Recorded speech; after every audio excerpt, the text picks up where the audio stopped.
الحمدللہ باغ سے آزاد کشمیر کے ایک بالکل چھوٹے سے گاؤں سے ایک سکول سے ایک عمارت سے آغاز ہوا. 25 بچے تھے, ایک ٹیچر تھیں, اور آج ماشاءاللہ تقریباً 1,20,000 کے قریب طلبہ اور طالبات ملک بھر میں ریڈ فاؤنڈیشن کے زیر انتظام 400 تعلیمی اداروں سے تعلیم حاصل کر رہے ہیں. لیکن یہ کہنا آسان ہوتا ہے خواتین و حضرات, جب 1,20,000 بچوں کی تعلیم اور مکمل تعلیم کی ہم بات کرتے ہیں, جس میں اسٹیشنری, جس میں کاپیاں, جس میں کتابیں, جس میں ان کے یونیفارم, ان کے جوتے, جب یہ تصور کیا جاتا ہے تو پھر اس طرح کے اداروں کو چلانا اتنا آسان نہیں ہوتا. تو آپ سب سے آج یہ درخواست ہوگی کہ پلیز آپ ذرا آج گفتگو بھی سنیے گا, لیکن ساتھ ہی ساتھ ریڈ فاؤنڈیشن کے ہاتھ مضبوط بھی کرتے رہیے گا اور دیکھیے گا کہ اور کیا کیا کچھ کیا جا سکتا ہے ایسے اداروں کی مضبوطی کے لیے. ہم بہت شکر گزار ہیں, محمد شفیق خان صاحب ہمارے ساتھ موجود ہیں, جی ایم ہیں آپ ریڈ فاؤنڈیشن کے, اور شاہزیب ہیں آج ایک سکسیس سٹوری ہیں اس فاؤنڈیشن کی, تو ذرا ان سے بھی ہم بات کرتے ہیں.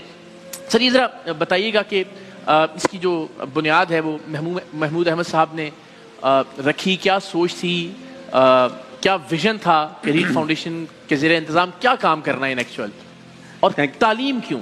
جی تھینک یو ویری مچ اقرار بھائی. دیکھیے بیسیکلی اس وقت ہمارے 4-5 لوگ تھے جنہوں نے اس ویژن کے اوپر کے اپنے تھوڑے اماؤنٹ جمع کی, اور انہوں نے کہا کہ پاکستان میں جو تعلیم کا ایک بہت بڑا خلا پیدا ہو رہا ہے, اور اس وقت آپ یہ دیکھیں کہ پاکستان میں 2,80,00,000 بچے جو ہے نا وہ اسکولوں سے باہر ہیں. جی میں کوالٹی کی بات نہیں کر رہا, میں کوئی اسکلز کی بات نہیں کر رہا, میں الف بیتے سے نہیں آتا ان کی بات کر رہا ہوں. تو یہ خیال تھا کہ بھئی کچھ اپنے حصے کی تھوڑی بہت شمع ہم روشن کرتے ہیں, جو دکھ کم کر سکتے ہیں, جو پاکستان کو اٹھانے میں ہم اپنا کردار ادا کر سکتے ہیں وہ کریں. چونکہ جو اصل میں پراسپرٹی اور ترقی اور خوشحالی اور ہر چیز کا جو راستہ ہے نا وہ ایجوکیشن کے ذریعے سے جاتا ہے. اس میں بالکل تو اسی ویژن کے ساتھ 25-30 سال ہو گئے. پہلے ایک ہم نے چھوٹا سا ادارہ بنایا, پھر اللہ تعالیٰ نے برکت دی, اس کے پیچھے آپ جیسے لوگ آگے الحمدللہ. اس وقت ہمارے پاس 1,20,000 بچے ہیں, 13,000 پلس یتیم بچے ہیں جن کے اوپر ہمارا تقریباً 70 کروڑ روپیہ سالانہ خرچ ہوتا ہے. زندہ باد. اور وہ سارا جو ہے نا وہ اس میں بہت عام لوگ بھی شامل ہیں, پاکستان کے بڑے لوگ بھی شامل ہیں. مختار مسعود صاحب جیسے لوگ بھی ہمارے اداروں کے ساتھ منسلک ہیں. مختار مسعود صاحب جو بہت بڑے ادیب جی ان کا نام تھا, اور ایسے انڈیویجول تھے. جس طرح میں بھی جب آزاد کشمیر گیا تو انہوں نے بتایا کہ وہ ایک صاحب, میں ان کا نام میرے ذہن میں نہیں آ رہا, بڑی عمر کے, انہوں نے اپنی پوری جائیداد ہی وقف کر دی کہ بس یہ جو ہے وہ اس پر آپ اسکول بنایا وہ کرا. تو ایسے سے ہیروز یہ ہمارے ساتھ کئی جگہوں پہ ہے. ابھی سیالکوٹ میں ایک صاحب نے ہمیں اپنی پوری جائیداد انہوں نے جو بنائی تھی وہ ہمارے ریڈ کے حوالے کر دی. بلکہ ایون لاہور شہر میں ایک صاحب نے ہمیں تقریباً آپ کہہ سکتے ہیں کہ 64 کنال کا فارم ہاؤس آفر کیا ہے کہ آپ اس پہ آئیں. ہم اس پہ جا رہے ہیں الحمدللہ پورے پاکستان میں کہ اس پہ. اچھا ہمارے ہاں جو اصل میں مزریز ہے نا اس کا اندازہ شاید ہو نہیں سکتا عام آدمی کو. میرے ساتھ یہ بیٹھے ہوئے ہیں, یہ بیٹھا ہے, اس کی کہانی آپ خود سنیں گے تو آپ حیران رہیں گے کہ کتنی ایک مشکل زندگی ہے. والد فوت ہو گیا, پھر تایا کے آگے تایا فوت ہو گیا, پھر چچا بھی فوت ہو گیا, اور 2 سال کے عرصے میں ان کی ساری فیملی کے اندر کوئی میل ممبر کمانے والا نہیں تھا. اور ان حالات میں ریڈ فاؤنڈیشن آگے آئی. اب ذرا پوچھیں نا شاہزیب, السلام علیکم, کیا حال ہے آپ ذرا پہلے تو یہ بتائیے کہ ابھی آپ اس وقت کیا کر رہے ہیں؟ جی میں اس وقت ریڈ فاؤنڈیشن کے ایک ادارے میں زیر تعلیم ہوں اور کلاس فرسٹ ایئر کا طالب علم ہوں. اچھا, فرسٹ ایئر کی طالب علم. جی ظاہر ہے بڑے افسوس کی بات ہے, پروردگار نے بڑی آزمائشوں سے گزارا. آپ کو والد کا انتقال ہوا, پھر آپ کی کفالت کا ذمہ تایا نے لیا. جی بالکل. ان کا بھی انتقال ہو گیا, پھر چچا نے ذمہ داری اٹھائی اور وہ بھی نہیں رہے اس دنیا میں. تو یعنی وہ وقت پھر کیسے گزرا, کیا ذریعہ آمدن تھا خاندان میں جب کوئی میل ممبر نہیں تھا جو کماتا, وقت کیسے گزرتا رہا ان دنوں؟ جی ہم لوگ پہلے تو جب میرے والد صاحب زندہ تھے تو ہم لوگ بہت خوشحال زندگی گزار رہے تھے. ہمارا سب سیٹ اپ بہت اچھا تھا. اس کے بعد جب 2015 میں میرے والد صاحب کی ڈیتھ ہوئی تو گھریلو جو ہمارے معاملات کافی بگڑ گئے. ہمیں ظاہر سی بات ہے یہ کسی قیامت سے کم نہیں تھا ہمارے لیے. تو تب ہم بہت زیادہ ڈسٹرب ہو گئے. میری والدہ جو تھے وہ بہت زیادہ ڈسٹرب ہو گئی, پریشان رہنے لگی. اس کے بعد میرے تایا اور چاچا جی نے ہماری رسپانسبلٹیز لی, لیکن اللہ کی کرنی ایسی کہ 2 سال کے اندر تایا اور چاچا دونوں اللہ تعالیٰ کو پیار ہو گئے. پھر اس کے بعد ظاہر سی بات ہے ہمارے لیے اور زیادہ مشکلات بڑھ گئی, مشکلات میں اور اضافہ ہو گیا. پھر ان حالات میں جب ہمارے پاس کوئی, ہماری خاندان میں, ہماری فیملی میں کوئی मेल जो ऐसा नहीं था जो बालक हमारे लिए कमाल आता, तो ऐसे हालात में रीड फाउंडेशन ने हमें सहारा दिया, हमारा सहारा बनी। जिंदाबाद। और फिर हम जो है तो सब 3 बहन भाई रीड फाउंडेशन में अच्छा। पढ़ने लगे, वहाँ हम दाखिल हो गए, हमने वहाँ से तालीम हासिल की। और फिर रीड फाउंडेशन ने हमें जो है तो हमारे घरेलू अखराजात तक, उसके बाद हमारी तालीमी ज़रूरियात को पूरा किया, यहाँ तक कि हमारे जो भी कभी भी हमें किसी चीज़ की कमी नहीं हुई। वो एक बात अलग है कि वालिद की कमी तो कोई पूरी नहीं कर सकता, लेकिन फिर भी जो है तो बाकी जो चीज़ें थी जो कभी दुनियावी ज़रूरियात हैं वो अब बिल्कुल ज़रूरियात जो थी वो रीड ने तो हमें अभी आप कभी- फर्स्ट ईयर में हैं। जी, मैं क्या अभी है first year में। प्लान ज़िंदगी में इंशाल्लाह आगे करने का, आगे बढ़ने का? जी आगे मैं इंशाल्लाह अपने मुस्तकबिल में आर्मी अफसर बनने का ख्वाब देख रहा हूँ। जिंदाबाद। और मेरी ख्वाहिश है कि मैं जब आर्मी अफसर बनूँ तो मैं अपने डोनर को जानता तो नहीं हूँ, लेकिन मेरी ख्वाहिश है कि मैं जब आर्मी अफसर बनूँगा तो मैं जाके उनसे दिली तौर पे उनका शुक्रिया अदा करूँगा कि जो मुझे ना जानते हुए भी उन्होंने मेरी इतनी मदद की।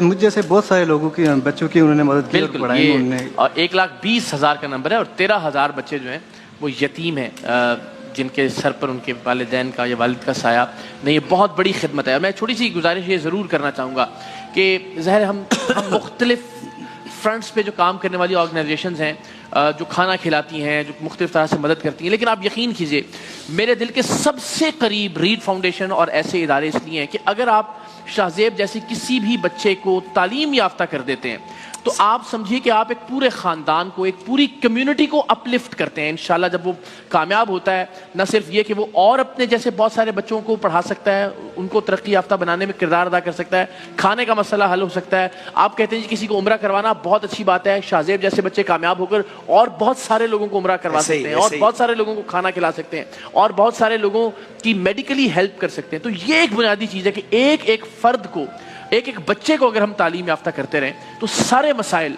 हल हो सकते हैं। और फिर अगर हमें मुल्क से मोहब्बत है, पाकिस्तान से प्यार है, तो भी हमें शाहजेब जैसे ब्रिलियंट जो बच्चे हैं, स्टूडेंट्स हैं, उनको मदद करना होगी। चैलेंजेस शफीक भाई ज़रा बताइएगा कि प्रॉब्लम्स क्या फेस करना पड़ते हैं जब इतना बजट है, लाखों की तादाद में बच्चे हैं, सैकड़ों की तादाद में इदारे हैं। चैलेंजेस क्या हैं ताकि हम सब मिलकर उनमें भी कुछ मुआवनत कर सकें आपकी? जी इकरार भाई, सबसे पहली बात तो एक मैं चैलेंजेस से पहले मैं इनकी इस बात पे आता हूँ कि जो इन्होंने कहा कि मैं अपने डोनर को नहीं जानता। जी असल में ये इस पूरे प्रोजेक्ट के अंदर एक बहुत ख़ास बात है कि जो बच्चे की सेल्फ रिस्पेक्ट है ना, वो रहती है। चैलेंजेस में जैसे हमारे यहाँ एक लिहाज से आप ये कह सकते हैं कि ज़ाहिर 70 करोड़ रुपया हमारा सालाना एनुअल लगता है। तो हमारी ख्वाहिश ये है 70 करोड़ रुपए एनुअली, और हमारी ख्वाहिश ये है कि भाई ये 13,000 बच्चे पाकिस्तान में, अल्हम्दुलिल्लाह Pakistan is a poor country of rich people, यहाँ पे माशाल्लाह काफ़ी मुखय्यर हज़रात मौजूद हैं।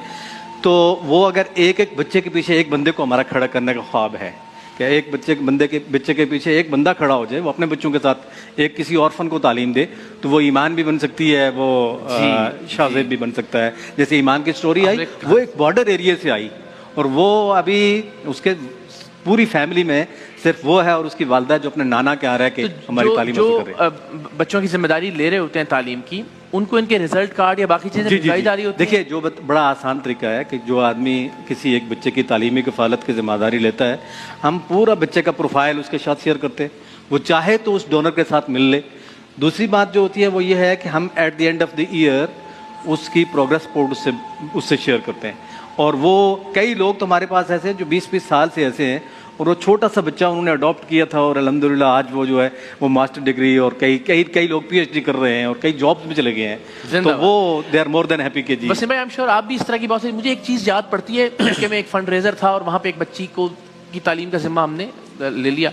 आप यकीन करें मुझे 1 साल बाद उस फाउंडेशन की तरफ से उस बच्ची का रिजल्ट कार्ड मिला, कितनी खुशी हुई, जिस पर उसकी तस्वीर थी और वो एक यतीम बच्ची थी, उसके गांव का उसका पता मौजूद था और उसका शानदार रिजल्ट था। तो मुझे तो अंदाजा नहीं था कि मैंने दिया और उसके बाद ज़ाहिर ज़हन में नहीं रहा। ये इतना इत्मीनान की बात है। आप यकीन करें, मैं आप सबसे रिक्वेस्ट करूंगा एक एक बच्चे की आज आप जरा जिम्मेदारी प्लीज लें। हम इससे आगाज करते हैं। जस्ट एक मिनट में मैं एडिशनली वो आधे मिनट में हमने एक ऐप भी लॉन्च की है जो डोनर उसको डाउनलोड करके उसकी अपनी एक यूनिक आईडी है, वो उसके अंदर करके वो अपनी सारी प्रोग्रेस देख सकता है उसके अंदर। अच्छा, अपनी पूरी रिपोर्ट्स उसके अंदर किस टेस्ट में क्या क्या परफॉर्म कर रहा है जी जी, बच्चा? रीड कनेक्ट के नाम से हमने अपनी एक बच्ची का जिम्मा कितने का है? 48,000 48,000 रुपए सालाना, सिर्फ 4,000 रुपए माहाना। अच्छा। तो उससे एक तो बच्चे की मैं और कफालत हो वसीम भाई, जाती है। मैंने एक आपकी इजाजत के बगैर, मुझे यकीन है, ये अलामती तौर पर एक एक बच्चे से हम आगाज करते हैं। मैं और वसीम बल्कि भाई, हम ऐसा करते हैं, हम दोनों बच्चों से आगाज करते हैं और फिर जी इंशाल्लाह इंशाल्लाह। और ये आप सबसे इस तरगीब के लिए कि आपको इतनी मजे की नींद आएगी कि आप अपने बच्चे के साथ एक और बच्चे या यतीम बच्ची की तालीम का जिम्मा लिए हुए हैं, और इंशाल्लाह जब आप उसकी प्रोग्रेस देखेंगे और परवरदिगार की मेहरबानी से जब वो कुछ अचीव कर लेगा या कर लेगी अपनी जिंदगी के अंदर, तो आप यकीन करें कि इससे अच्छा एहसास कोई और नहीं हो सकता। तो मैं आप सबसे रिक्वेस्ट करता हूँ, ये आजमाई भी बात है, आजमाई भी जी बात है। बिल्कुल ऐसे। मैंने तो अर्ज किया आपसे कि एक छोटा सा example, and I am sure कि लोग इसी तरह से जो डोनर्स हैं वो फिर इत्मीनान का और खुशी का इजहार भी अल्हम्दुलिल्लाह हमारे साथ कई डोनर्स ऐसे हैं जिनको तकरीबन 22 25 साल हो गए हैं, और किसी ने 2 बच्चों से शुरू किया था, और एक साहब हमारे हैं जिन्होंने 2 बच्चों से शुरू किया। इस वक्त वो 25 तालीमी इदारे बना चुके हैं, माशाल्लाह। और 2 बच्चे उन्होंने अडॉप्ट किए, फिर इत्मीनान, और फिर अल्लाह ने उनके माल में बरकत अता फरमाई, और अल्हम्दुलिल्लाह इस वक्त हमारे अल्लाह ताला हम दो को भी ऐसे ही मिसाल बना देगा। इंशाअल्लाह। हमसे शुरू किया है, असल में ये और अल्लाह ताला हमारी औकात इतनी कर दे कि हम इसको आगे कर सकें इंशाअल्लाह। तो ये तो कर्ज अल्लाह को कर्ज देना होता है, और अल्लाह जितना आपका बिलीव और यकीन ज्यादा होगा उतना ही आप ये कह सकते हैं। एंड आई ट्रूली बिलीव कि इससे अच्छी आपके ज़कात, आपके खैरात या आपके सदकात की, मेरी अपनी ज़ाहिर राय कि इससे बेहतर शायद कुछ और नहीं कर सकते। मैंने जिस तरह कहा, खाने का मामला भी हल हो जाएगा अगर आप एक बच्चे को उसके पैरों पे खड़ा कर देंगे, सेहत का मामला भी हल हो जाएगा अगर आप एक बच्चे को पैरों पे खड़ा कर देंगे। वो अपनी पूरी फैमिली को उम्रे भी करवाएगा, हज भी करवाएगा, और लोगों को भी तालीम देगा, और लोगों को भी इंशाल्लाह खाना खिलाएगा। तो ये बस मेरी आपसे दरखास्त है कि इसको तरजीह रखिए अपने एहतियात देते हुए। जज़ाकल्लाह सर, बहुत नवाजिश, आपकी मेहरबानी, बहुत दुआएं, और हमारे आपके इकरार भी अपनी बिसात, अपनी औकात के मुताबिक जो हो सकता होगा वो इंशाल्लाह करेंगे साथ में इंशाल्लाह। बहुत सारी दुआएं। आज जुम्मे का दिन है, रमजान मुबारक का दूसरा शहर शुरू हो गया है, तो आइए अपने अपने हिस्से की शमा जलाइए। उन्होंने ऐप का हवाला भी दिया, इनके एड्रेसेस भी आते रहे। अपने तौर पर 48,000 रुपीज़ आप सोचिए, मतलब उससे अगर एक बच्चे का सारे साल का मामला हो रहा है तो क्या बात है। तो अपने हिस्से की शमा जलाइए, मिलके एक एक चराग जलाएंगे, बहुत रोशनी होगी इंशाल्लाह। इंशाल्लाह। ब्रेक के बाद दोबारा हाजिर होते हैं।